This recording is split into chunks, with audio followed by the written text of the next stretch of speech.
والارض وضعها للانام، اور اسی نے زمین کو پیدا کیا مخلوق کے لیے، یعنی جو یہ الانام کہتے ہیں نا، یہ مویشیوں کو، یعنی زمین کو اللہ تعالیٰ نے اس قابل بنایا ہے کہ ان کی خوراک وہاں پہ رکھتی ہے.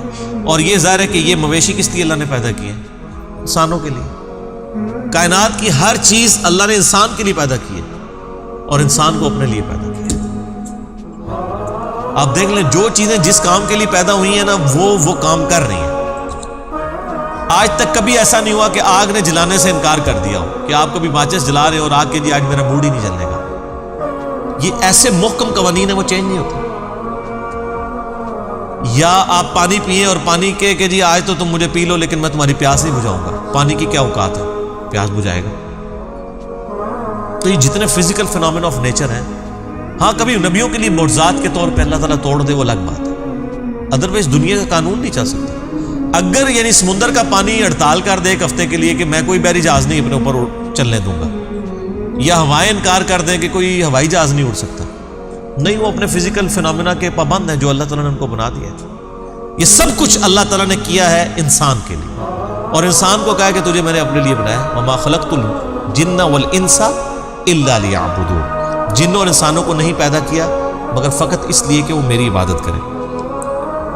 تو یہ زمین کے اوپر سارا معاملات مویشیوں کے لیے کیا کیا.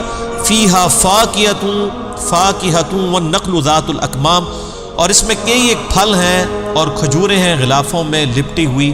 اللہ تعالیٰ نے یعنی کھیتیاں بھی اگائی ہیں، یہ پھل بھی پیدا کیے ہیں انسانوں کے لیے اور چوپایوں کے لیے. چوپائے بھی اس سے خوراک حاصل کرتے ہیں، اور پھر الٹیمیٹلی اگر وہ خوراک نہ ہو تو اس زمین پر زندگی تو نہیں رہ سکتی. چوپایوں کو جو ہم کھا رہے ہیں تو وہ چوپائے کس خوراک سے موٹے تازہ ہوئے ہیں؟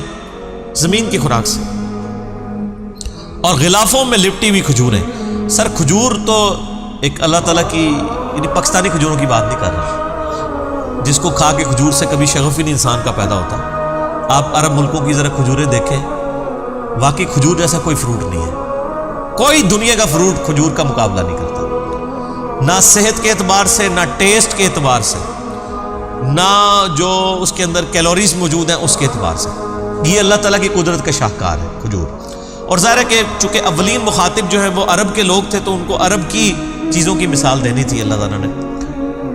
اس کے علاوہ بھی جتنی مخلوقات اللہ تعالیٰ نے ہمارے کھانے کے لیے پیدا کی ہیں، ذرا آپ ان کی کھال دیکھیں نا، کتنی زبردست وہ کھالیں بنائی ہیں کہ دنیا کی کوئی سٹوریج اس کا مقابلہ نہیں کرتی. یعنی تربوز ہے، آپ دیکھتے ہیں کہ ڈھیریاں زمین پہ لگی ہوتی ہیں، ایک ایک دو دو ہفتے تک ڈھیریاں لگی رہتی ہیں. آپ اس میں سے ایک تربوز نکالیں، بس اس کو کاٹ دیں، کاٹ کے دو ٹکڑے کر کے وہاں پہ رکھ دیں، کتنی دیر تک وہ نکالے گا تربوز؟ ایک دن بھی نہیں نکالے گا. لیکن جب تک وہ اپنے غلاف کے اندر بند تھا، دو دو تین تین ہفتے بھی نکال دے گا. باہر ہی پڑا ہوتا ہے، فریج میں تو نہیں رکھا ہوتا. جیسے ہی غلاف اتارتے ہیں فریج میں رکھنا پڑ جاتا ہے. کیلا تو آپ روزانہ پریکٹس کر سکتے ہیں، کیلا اور سیب، جیسے ہی اس کا چھلکا اتارتے ہیں کالا ہو جاتا ہے، کھانے کے قابل نہیں رہتا. اس حوالے سے کہ جو مطلب زیادہ وہمی مزاج ہے، یہ کیلے جو ہیں وہ تھوڑی دیر بعد اس کی حالت ہی ایسی بدل جاتی ہے، لیکن وہ کھال کے اندر رہتے ہیں، محفوظ رہتے ہیں. تو یہ کھال جو ہے سر، یہ تو بہت بڑا معجزہ ہے. چیزیں جب تک کھالوں میں لپٹی ہوئی ہیں وہ سٹور بھی ہو رہی ہیں، جیسی کھال سے باہر نکلتی ہے تو وہ کھانے کے قابل بھی نہیں رہتی. ایک ایک چیز میں آپ کو اللہ تعالیٰ کی قدرت کی نشانیاں نظر آئیں گی. والحب ذو العصف والریحان، اور اناج بھی بھوسے والا اور خوشبودار پھول بھی اسی نے پیدا کیا. زمین میں اناج صرف انسانوں کے لیے نہیں نکل رہا گندم کی شکل میں، جانوروں کے لیے بھی نکل رہا ہے. اور صرف اناج نہیں ہے بلکہ خوبصورتی بھی ہے پھولوں کی شکل میں. آپ سرسوں کے کھیت دیکھیں نا، وہ جو اس سے مسٹرڈ آئل جو نکلتا ہے وہ تو الگ سے، جو اس کی پھولوں کی خوبصورتی ہے، وہ یلو کلر جو گرین کلر کے اندر دور سے آپ دیکھیں تو کیا خوبصورتی دیتا ہے. اور جتنے پھلدار درخت ہیں آپ دیکھیں، یہ پھول ہی ہیں جن سے وہ پھل بنتے ہیں، پہلے پھول لگتے ہیں اس کو. سر زمین و آسمان کی ساری مخلوقات مل کے، سارے بزرگ بھی مل جان، ایک پھول نہیں بنا سکتے. یہ ساری کہانیاں نے نا، بزرگ مردہ زندہ کر چھڑتے ہیں، بزرگ ہے کر چھڑتے ہیں، بزرگ وہ کر سکتے ہیں. کوئی اپنا پیشاب نہیں روک سکتا. کوئی بزرگ لے میرے سامنے جو پیشاب اپنا روک کے بتا دے، سوچ بھی نہیں سکتے. سر یہ سب کچھ اللہ تعالیٰ کرنے والا. انسان تو بہت لاچار ہے. یہی وجہ ہے کہ آپ جب بیمار ہوتے ہیں بزرگوں کے پاس جاتے ہیں، بزرگ جب بیمار ہوتے ہیں وہ پاکستان کے مہنگے ترین ہاسپٹل میں جاتے ہیں. ہونا تو چاہیے نا کہ جب بزرگ بیمار ہوتے ہیں تو ان کو بھی کسی مزار پہ لے جایا کریں. خود تو وہ آغا خان ہاسپٹل میں، شفا انٹرنیشنل میں اپنا وہ پیشاب بند ہوتا ہے تو علاج کروا رہے ہوتے ہیں.